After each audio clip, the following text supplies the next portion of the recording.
हुआ और उन्होंने उस समय अपनी सूझबूझ से भारत के अंदर 563 देशी रियासतों को भारत गणराज्य का हिस्सा बना करके भारत की एकता को मजबूती प्रदान किया। उस समय की 2 रियासतें गुजरात राज्य की जूनागढ़ और उस समय के आंध्र प्रदेश के हैदराबाद, ये 2 रियासतें ऐसी थी जो भारत गणराज्य में शामिल होने में आनाकानी कर रही थी। उनको भी उन्होंने बड़ी चतुराई के साथ, बड़ी सूझबूझ के साथ एक रक्तहीन क्रांति के माध्यम से भारत गणराज्य का हिस्सा बनाया। आज जो भारत का स्वरूप हमें दिखाई देता है, या भारत की जो एकता आज हमें दिखाई देती है, उत्तर से दक्षिण तक, पूरब से पश्चिम तक, यह लौह पुरुष सरदार वल्लभ भाई पटेल के कारण है। और इसलिए उनकी प्रति कृतज्ञता ज्ञापित करने के लिए उनकी जन्म जयंती को प्रधानमंत्री मोदी जी ने राष्ट्रीय एकता दिवस के रूप में आयोजित करने का निर्णय लिया। आज लगातार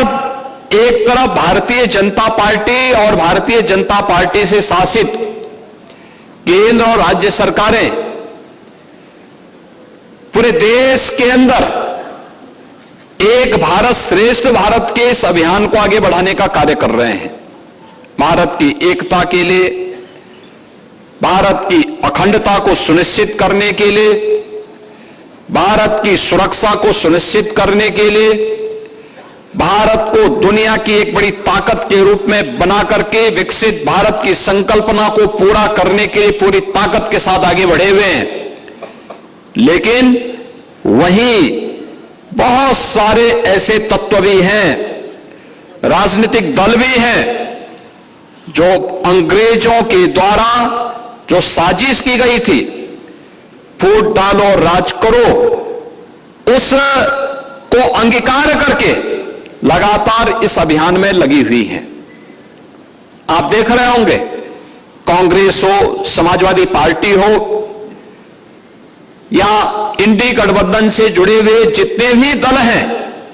वे अपने अपने राज्यों में लगातार इस प्रकार के कार्य को कर रहे हैं। जाति विद्वेष के आधार पर समाज को लड़ डालना, सोशल मीडिया अकाउंट पर फेक प्लेटफॉर्म पर फेक अकाउंट बना करके आपस में जातीय द्वंद्व को खड़ा करने की साजिश करना, आपस में ही समाज के अंदर किसी न किसी कारणों से विवाद को आगे बढ़ाने के लिए पार्टियों को प्रेरित करना, जिससे समाज एक न रहे। और उस साजिश में जब इंडी गठबंधन और उनसे जुड़े हुए राजनीतिक दल और उनके लोग जब इस साजिश में स्वयं संलिप्त हों, उन स्थितियों में देश के सबसे बड़े राजनीतिक दल के रूप में